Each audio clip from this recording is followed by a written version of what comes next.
Hi everyone, it's Amanda here with Spineless Books, your one-stop shop for all things audiobook. Today I'm here with a sad video, my 10 worst reads of 2024. Now, to be fair, these are not books that everybody hated. These are just books that for me didn't work, and I'm gonna tell you why.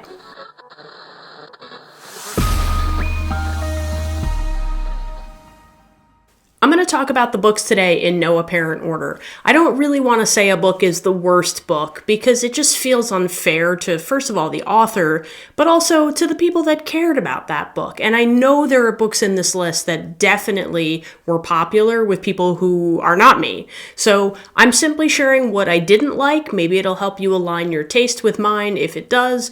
But if not, that's okay. You are completely entitled to enjoy one of the books that I did not, just like I can dislike a book that you like. So that's sort of the fun of talking about books, is that not everyone always agrees, and that's okay. I'm just going to get the most awkward one out of the way. Page Boy by Elliot Page. Now, let me first say, I understand the importance of this memoir, the gravity of this memoir, the groundbreaking nature of this memoir. I think Elliot Page is incredibly brave for telling his story, and he told it very transparently. What I disliked about this book, first of all, was the narration in the audiobook. That's one part. But also, I don't think his writing was great. And I think the way he chose to tell his story was really kind of confusing because it felt like it was essentially a series of exploits and then some in-between stuff. And what I was missing from this book was some serious introspection about what his experience has been like. Now listen, Elliot Page gets to write his memoir any way he wants. That's his prerogative, and he is completely entitled to do that, and it hasn't any impact on me how he does that. It is absolutely his right, and I have no issue with it for him. I just didn't enjoy it. I had high hopes for it. I'm still glad I read it. I got a lot out of it, but I really felt like it lacked for me, and not as entertainment, but as a piece of writing. I've read many memoirs. I've read many difficult memoirs. I just felt like this one fell short for me, and I really had a kind of miserable time listening to it. But you know what? Good for Elliot Page, and I'm happy for him that he wrote this. It was clearly cathartic, and I'm sure that there are a lot of other people who would agree with me that there's a lot to learn from this memoir. Even though I didn't like it, I'm still glad I read it. Now, the next one I'm going to talk about is one that probably no one has read, and that's a good thing. It's a book by a woman named Phyllis Flagel called Middle School Superpowers. And essentially, here's the idea. It's a guide for teachers and parents about how to empower middle schoolers with many wonderful qualities. It was the most repetitive, most boring book I have ever read, educationally speaking. Now, I am a teacher. I do teach middle school. I teach high school as well. But I just really found that this book was almost like reading for dummies. It was like, let me make a point. Let me tell you 3 examples of the point. Let me reiterate the point, and then let me review the point and give you a summary at the end of what the point was. I got it, Phyllis. Thanks. Vajra Chandrasekhara wrote a book called The Saint of Bright Doors, and I really enjoyed that book. So I was super excited to see that he was coming out with another novel called Rake's Fall. Here's the thing. I didn't feel like Rake's Fall was anywhere near as successful as The Saint of Bright Doors. I did feel like The Saint of Bright Doors was a book that it took me a little while to sort of follow what was going on, but Rake's Fall for me just never landed. I never got it. I never understood it. I don't know if maybe I wasn't in a good headspace while I was reading it. I might retry it, but I was very, very surprised how different I felt about it from his first novel, because I really thought his first novel, in the end, came to some excellent places and told a great story. But this one I just never got into, and I finished it because I was hopeful that maybe it would turn around, but it didn't. Next up is All Good People Here by Ashley Flowers. This is a thriller. It was not thrilling. I found it really weird. I found it really sort of predictable. And what I disliked about this book as a thriller is all of the challenges and obstacles that our main character faced got solved way too easily for me. So something would be sort of laid out as a really big hurdle that she would have to get through, and then she would just get over it. And it was really kind of dull to me. I think as a thriller, I need to be kept guessing and I need to be kept wondering how things are going to go. And in this book, every time I wondered, pondered, something got solved right away. So for me, it was the complete opposite of thrilling, and I really was disappointed in it. Next up is Moonbound by Robin Sloan. Now, I love Mr. Penumbra's 24-Hour Bookstore. It was one of my favorites last year, and it was just a really excellent book, really well narrated by Ari Fliakos, and I got excited when I saw Moonbound was coming out. I don't have any idea what this book was about. I think it's supposed to be really good, and a lot of people have had it on their top list, but I clearly missed something because this one just did not click for me at any point. Now, I do like his writing, and I think he is a really good author. So again, this one, sort of like Rake's Fault, I may reattempt at some point, but I just remember feeling the entire time like I had no idea what was going on, and that did not shift for me for this book. The next one I want to talk about is a book that won a major award for debut authors, the Books Like Us contest, and it's called The Things We Didn't Know by Elba Iris Perez.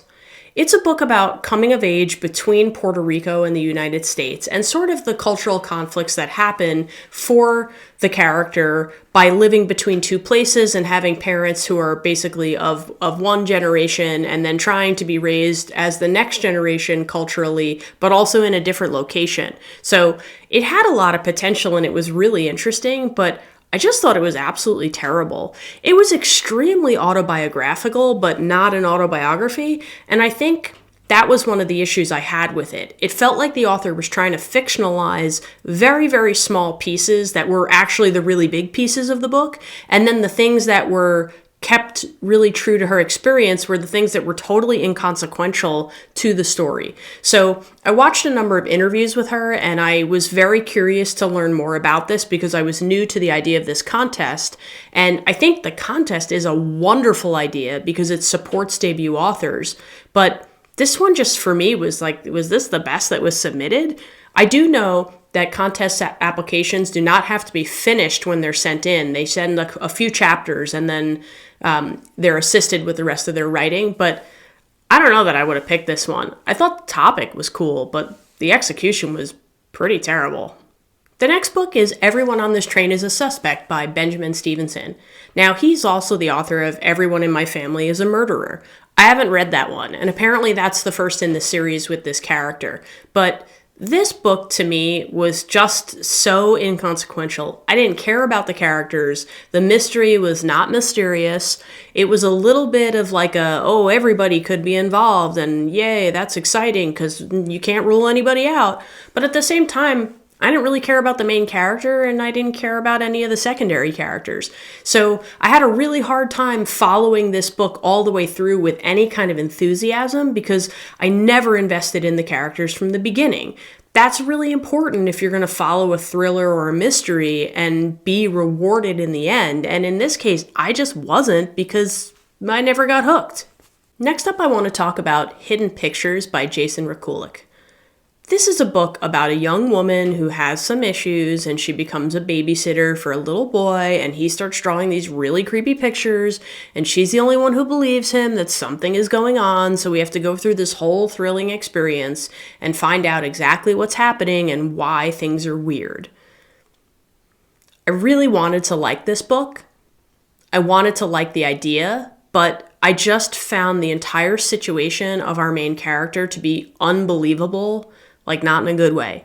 I could not wrap my head around how this woman would be so sort of roped into this scenario and why anyone would leave their child with her with as little knowledge of her as they had.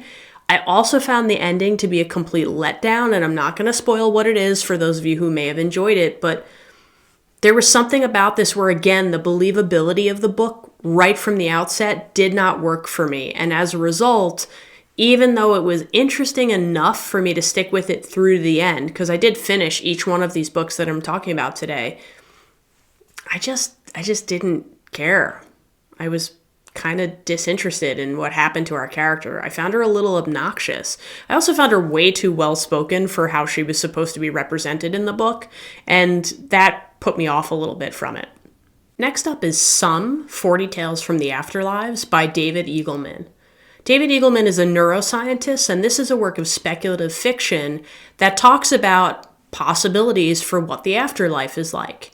Now, I think in theory, this could be really cool. There were definitely some sort of shorts in this book that I found intriguing. And I think the thing that put me off from this book was really sort of silly. This is one person's idea times 40. Had this been a collection of a variety of people's visions of what the afterlife is like, I think I would have been a lot more interested in it, but because it was literally one guy trying on 40 different hats, I got bored. I got bored pretty quickly. It was only about 2 hours, the audiobook. It was really short, and I read this with a book club, and I was one of only a few people that even finished it. Again, had it been many different voices and many different cultural perspectives and many different types of people speculating about the afterlife, I think it could have been really cool. But David Eagleman just trying out 40 different ideas felt like a weird draft for something that never actually came to fruition. So this one for me was a complete dud. I know I rated this a lot lower than the average reader, but I don't know, I just couldn't find anything about it that I was really excited about. The last book I want to talk about today is one that I know is going to bother a lot of people. And hear me out. It's The God of the Woods by Liz Moore. This is a bestseller. It's a really popular book for 2024. Lots of people raved about it. The subject matter is interesting. The setting is really interesting. There's a lot of nostalgia if you've ever been, a summer camp kid. But at the same time, I had a really hard time finding a character to care about. I had a really hard time finding myself invested in the outcome of anything. And I felt like it wasn't until midway through the book that anybody got introduced that I had any interest in whatsoever, and that character was like a little too minor for me. I just never really got what everybody was so hyped up about. I mean, was it because it was set in the 70s and 80s that it was exciting? To me, the book was flat, it lacked an arc, and not a lot of characters got fully developed at all, and therefore I just found myself disinterested. I read it all the way through because I kept wondering, was I missing something? And I don't think I missed anything. I actually think it just didn't land for me. And I know a lot of people have said that they loved it, but I've also heard a lot of people say they were bored reading this book. And that's how I feel about God of the Woods. So I don't know, maybe it appeals to a certain kind of person that isn't me, but this one for me is just a mystery as to how it became such a popular book. The literal arc in this book to me was a flat line, and I'm sorry to say, but I just found it to be a complete letdown, even though I was so excited to pick it up because I'd heard such good things. It's very rare to me that a book is so raved about and then I just kind of totally hate it. I feel like, I don't know. The only other example I can think of this happening to me is My Brilliant Friend by Elena Ferrante, which the New York Times said was like one of the best books ever.